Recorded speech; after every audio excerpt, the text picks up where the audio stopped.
Welcome to mind మన్ప kitchen. ఇవాళ recipe వచ్చేసి చిన్న పిల్లల కానించి పెద్ద వయసు వాళ్ళ వరకు ఎవరైనా సరే చాలా హ్యాపీగా తినేయచ్చండి. చాలా పిల్లలలో చురుకుతనం వస్తుంది, ఎముకల పుష్టికి బలాన్ని ఇస్తుంది. పెద్ద వయసు వాళ్ళు కూడా హ్యాపీగా తినచ్చు. చాలా ఆరోగ్యప్రదమైన పౌష్టికాహారం అండి. అదే అండి పచ్చి కొబ్బరి అన్నం. ఈ కొబ్బరి అన్నం ఒక్క నైవేద్యానికే కాకుండా మనం లంచ్ బాక్స్ లోకి, మార్నింగ్ బ్రేక్ఫాస్ట్ లోకి కూడా చేసేసుకోవచ్చు.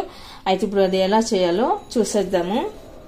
మన పిల్లలు ఆరోగ్యంగా, బలంగా, పుష్టిగా ఉండాలన్నా ఇలాంటి కొబ్బరి అన్నం అయితే ఇవ్వాలండి. ఈ కొబ్బరి అన్నం అనేది మనకు ఒక లంచ్ బాక్స్కి కాకుండా నైవేద్యానికి కూడా మనం పెట్టవచ్చు. ఎన్నో ఆరోగ్య ప్రయోజనాలు ఉన్న ఈ కొబ్బరి అన్నం మనం ఎలా చేయాలో ఇప్పుడు చూసేద్దాము.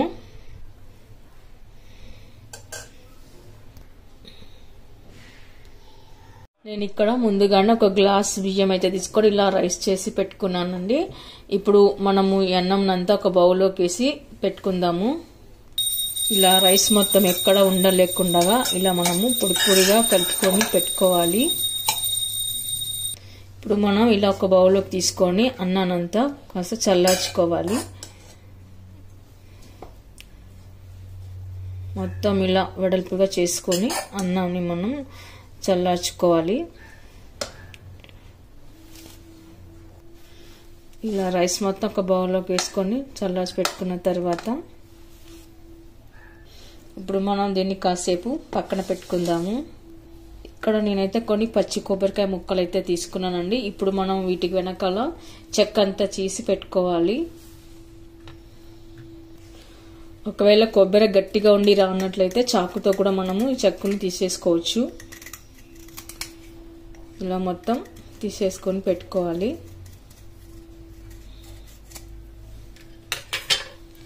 ఇప్పుడు మనం ఇలా అంతా చెక్కు తీసి కడిగి పెట్టుకోవాలండి.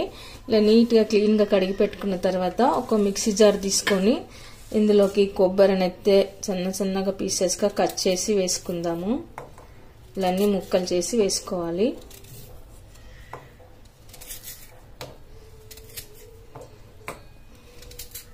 ఇలా కొబ్బరి అంతా పచ్చి పాలతో ఉండాలండి. పచ్చి కొబ్బరి కాబట్టి ఇలా మనం కొబ్బరి మిక్సీకి వేసుకోగానే ఇలా మొత్తం మిల్క్ గా వస్తుంది.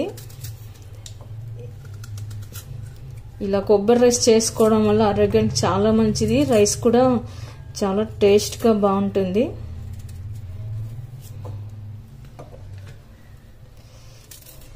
మొత్తం నేను హాఫ్ టెంకాయ అయితే తీసుకున్నానండి. ఒక గ్లాస్ రైస్కి హాఫ్ టెంకాయ వస్తుంది కదా, సగం టెంకాయ తీసుకున్నాను.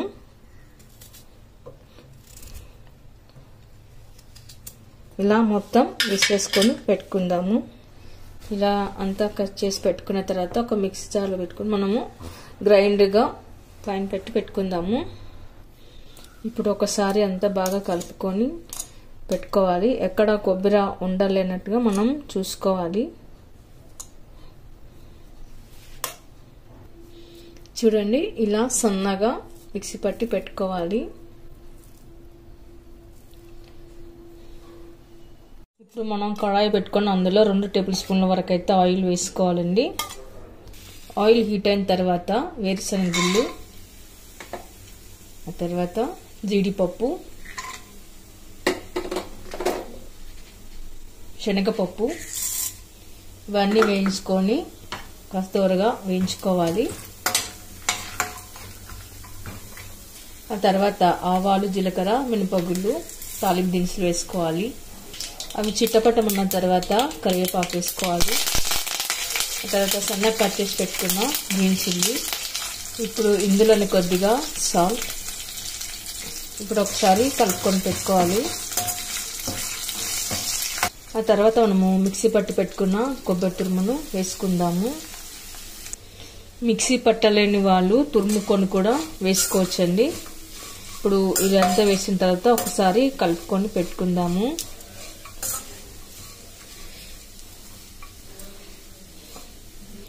మనకి ఇక్కడ కొబ్బరి ఎక్కడ అడుగంటకుండా కలుపుకొని పెట్టుకోవాలి.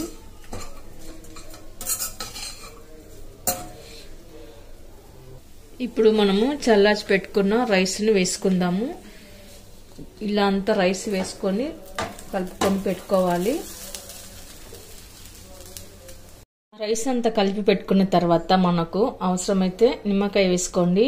మీరు వద్దనుకుంటే స్కిప్ చేయవచ్చు. నేనైతే ఇక్కడ కొద్దిగా వేస్తున్నాను. ఆ తర్వాత ఫైనల్గా మనం ఇప్పుడు కొత్తిమీర వేసి గార్నిష్ చేసుకుందామండి. ఇప్పుడు సర్వింగ్ ప్లేట్లో తీసుకుందాము అండి. చూసారికి ఎంతో గుమగుమలాడే కొబ్బరి అన్నం అయితే చాలా సింపుల్గా ఈజీగా చేసేయచ్చండి. టేస్ట్ కూడా చాలా బాగుంటుంది. ఇల్లంతా గుమగుమలాడిపోతుందండి. ఇప్పుడే మా పాప స్కూల్ నుంచి వచ్చి చెప్తుంది, ఎంత స్మెల్ వస్తుంది మమ్మీ, చాలా టేస్ట్గా బాగా వస్తుంది, గుమగుమలాడుతుంది అని చెప్పి అడుగుతుంది.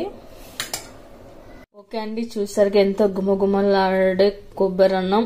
మరి మీరు కూడా ఒకసారి ట్రై చేయండి. మీకు ఎలా కుదిరిందో కామెంట్స్లో లైక్ చేయండి, షేర్ చేయండి. మరిన్ని వీడియోల కోసం మన ఛానల్ని తప్పకుండా సబ్స్క్రైబ్ చేయండి.